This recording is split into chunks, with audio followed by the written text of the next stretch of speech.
Respected teachers and my dear children. So as already you know that tomorrow we are going to celebrate 26 November, that is Constitution Day. बच्चों, आप सभी को पता है कि हमारा देश जब आजाद हुआ तो हमारे सामने सबसे पहली चुनौती जो थी वो ये थी कि इस देश को आने वाले समय में कैसे आजाद रखा जाए। आजादी तो हमें मिल गई, लेकिन उसे आजाद रखने के लिए हमें कुछ कानून बनाने थे। सबसे पहले मैं आपको ये बताना चाहूंगा कि हमारा जो संविधान है, संविधान का मतलब क्या है, खास करके छोटे बच्चों को। संविधान को अगर हम संधि विच्छेद करेंगे तो दो टर्म से मिलकर बना है, संविधान। विधान का मतलब होता है रूल्स, कानून, और सम का मतलब होता है समान रूप से। वैसा कानून जो समान रूप से सभी पर लागू हो, उसी को हम संविधान कहते हैं। हमारे देश की आजादी हमें पता चल चुकी थी 1946 में ही कि हम आजाद होने वाले हैं, और उसी समय 9 दिसंबर को सबसे पहली मीटिंग हुई थी संविधान सभा की, और हमारे कॉन्स्टिट्यूएंट असेंबली के मेंबर्स ने बहुत कड़ी मेहनत के साथ लगभग 2 साल 11 महीने और 18 दिन इतने समय डिबेट, डिस्कशन, लोगों से फीडबैक लेना, ये सब कुछ करके हमारे लिए एक ऐसा कॉन्स्टिट्यूशन प्रस्तुत किया जो आज तक हमारे देश को एक नई ऊंचाइयों पर लेके जा रहा है। पूरे विश्व में कई सारी ऐसी कंट्री है जहां पर की संविधान बनाया गया। कई सारे ऐसे कंट्री हैं जिसकी संविधान आज भी जीवित है, और कई सारी ऐसी कंट्री है जिसकी संविधान बनने के बाद वहां के लोगों ने उस संविधान को मानने से इनकार कर दिया। जैसे हमारे पास में एक पड़ोसी मुल्क है नेपाल, वहां पर भी संविधान बना था, लेकिन वो संविधान फेल हो गया। लेकिन ये हमारे लिए गर्व की बात है कि आज जो हमारे पास संविधान है वो पूरे विश्व का सबसे बड़ा संविधान है। इस संविधान में हर एक प्रोविजन को बहुत ही केयरफुली लिखा गया है ताकि कोई भी रूल्स छूट ना जाए। इस बात की महत्ता आप इस प्रकार से जान सकते हैं कि किसी भी देश को चलाने के लिए जो रूल्स होते हैं वो बहुत ही ज्यादा जरूरी थी। जैसे कि हमारा स्कूल देख लीजिए, हमारे स्कूल्स में भी कुछ रूल्स हमने बना के रखे हैं, और उस रूल्स के बिना इस स्कूल को चलाना बहुत ही मुश्किल होगा। छोटे से रूल्स को आप देख लीजिए, जैसे आपको समय पे आना है, क्लास में एक दूसरे से ब्रदरहुड बना के रखना है। ये जो रूल्स हैं ये आपके स्कूल्स को इतनी बढ़िया बना के रखता है।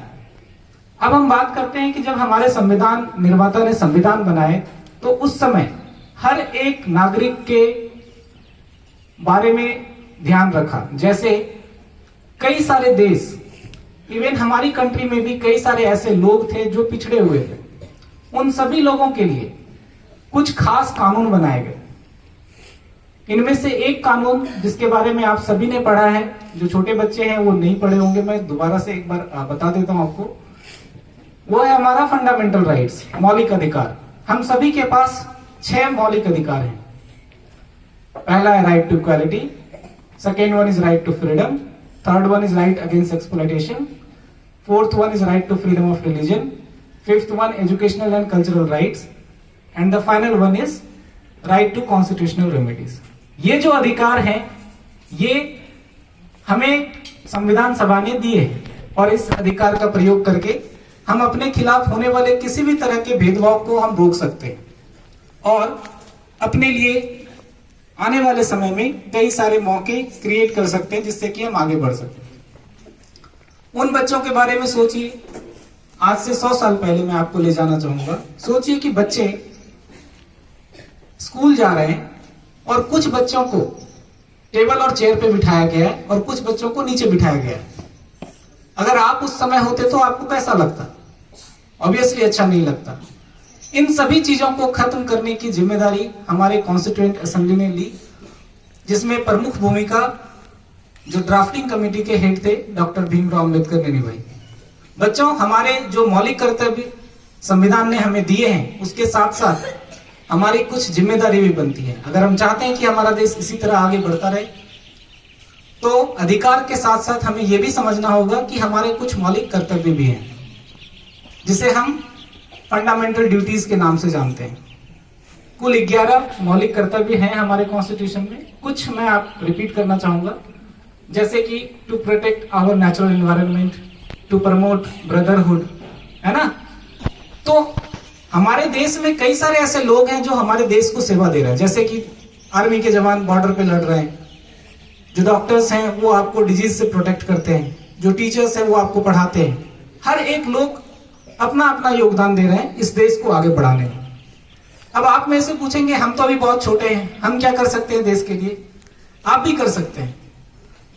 आपको जो काम दिया गया है अगर आप वो ठीक तरीके से करें, यही हमारे देश के लिए सबसे बड़ा योगदान होगा। आप हमारे देश के रिसोर्सेस हैं। आने वाले 10 साल 15 साल के बाद इस देश की जिम्मेदारी आपके कंधों पर होगी। आप अगर आज ठीक तरीके से पढ़ाई करेंगे, अगर आप अपने सराउंडिंग को क्लीन रखेंगे, नेचुरल एनवायरनमेंट को प्रोटेक्ट करेंगे, एक दूसरे के साथ लड़ाई नहीं करेंगे, ये हमारे देश के लिए आपके तरफ से योगदान होगा। सो आई होप मेरी बातें आपको समझ में आई होगी।